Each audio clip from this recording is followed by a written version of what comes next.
Uma das piores coisas que você pode fazer para sua franqueadora é não tomar as rédeas do processo de expansão. Eu não estou falando que contratar ajuda externa é necessariamente uma coisa ruim. O problema da delargação costuma ser ainda pior com o seu time interno. E por que isso acontece? Devido a um conflito permanente entre interesses de curto e de longo prazo. Enquanto a franqueadora é um organismo que precisa sobreviver ao longo do tempo, muitos colaboradores do time de expansão dessa franqueadora não recebem os estímulos corretos para criar uma visão de longo prazo dentro da empresa. Então deixa eu te trazer dois casos que infelizmente são muito comuns dentro de redes franqueadoras. E o primeiro caso é o seguinte: imagina uma reunião de diretoria onde está ali o dono da franqueadora, a dona da franqueadora, e alguém tem uma ideia brilhante. Vamos reduzir o salário fixo do pessoal de expansão e calibrar a remuneração deles no variável. Todos concordam, achando que encontraram a solução mágica para motivar a equipe e reduzir custos. E por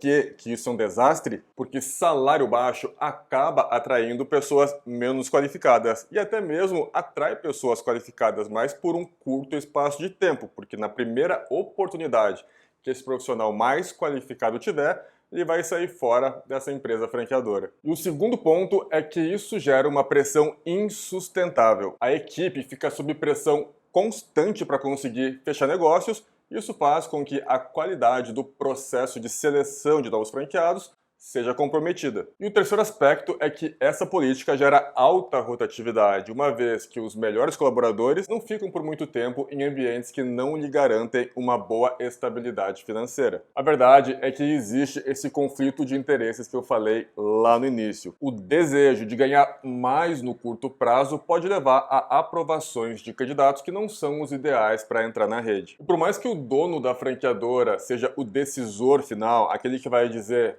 pode entrar na minha rede, ele sempre vai ter que ficar decidindo entre aqueles candidatos que não são os melhores, porque a régua está muito baixa. Agora, vamos pensar numa segunda situação. Imagina uma situação em que a franqueadora contrata um gerente de expansão bastante talentoso. Esse gerente é carismático e rapidamente consegue fechar diversos negócios. Satisfeita com o resultado, essa franqueadora começa a se afastar um pouco do processo, delegando todo o processo para esse bom gerente. Agora imagina que 1 ano ou 2 anos depois, esse mesmo gerente recebe uma proposta para deixar a empresa e ele sai.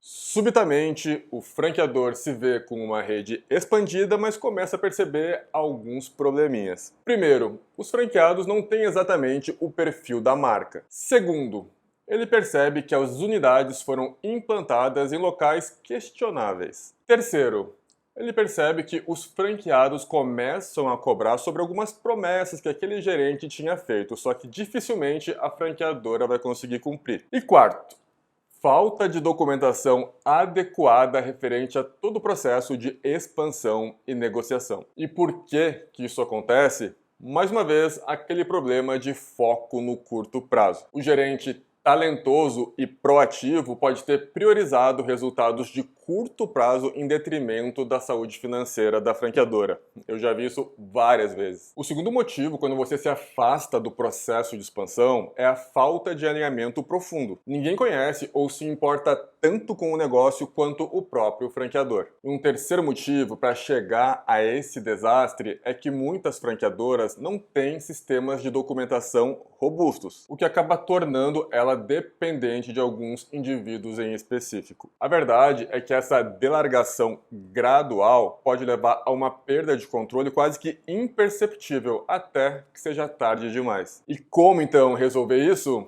A resposta está em construir e valorizar uma equipe interna de expansão de alto calibre. E para isso acontecer, eu recomendo 4 estratégias que são comprovadas. E a primeira coisa não poderia deixar de ser o oferecimento de uma remuneração fixa atrativa, porque isso vai atrair e vai reter as melhores pessoas. E o segundo ponto, tão importante quanto o primeiro, é aí sim oferecer bônus estruturados. Bônus semestrais, bônus anuais, baseados em métricas de médio e de longo prazo. Por exemplo, implantação de uma unidade vendida dentro do prazo de pré-contrato. Segunda, satisfação dos franqueados durante o processo e após a inauguração. Terceiro, aderência desses franqueados aos padrões da rede. E quarto, crescimento contínuo do número de unidades. Aqui sim, um indicador de volumetria de unidades vendidas e inauguradas. A terceira estratégia para resolver esse problema de horizonte temporal entre franqueadora e time de expansão é promover uma cultura de excelência, uma cultura onde a qualidade se sobrepõe em relação a fatores meramente quantitativos. E por fim, super importante, implementar sistemas de verificação. Implemente verificações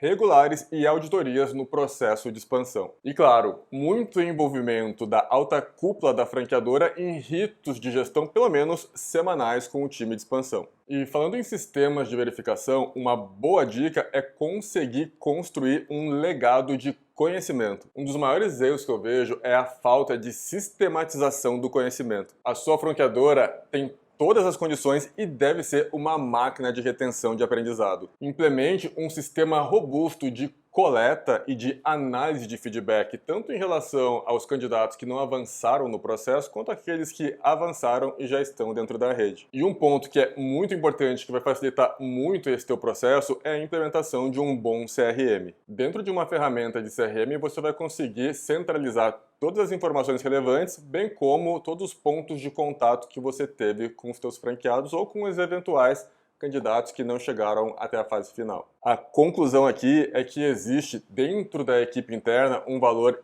inestimável. Lembre-se, uma rede de franquias é um ecossistema bem delicado. Cada franqueado que você traz para dentro tem o potencial de elevar ou de prejudicar muito a tua marca. A expansão não é sobre apenas falar sobre números, mas sim sobre construir uma comunidade de empreendedores alinhados com a tua visão. Investir e cuidar bem de uma equipe de expansão não é exatamente uma despesa. Eu diria que é mais um investimento no futuro da tua rede franqueadora. Com os cuidados certos, você não vai apenas conseguir crescer, mas sim construir uma rede duradoura. Lembre-se, em franquias, o crescimento sustentável sempre vence a corrida.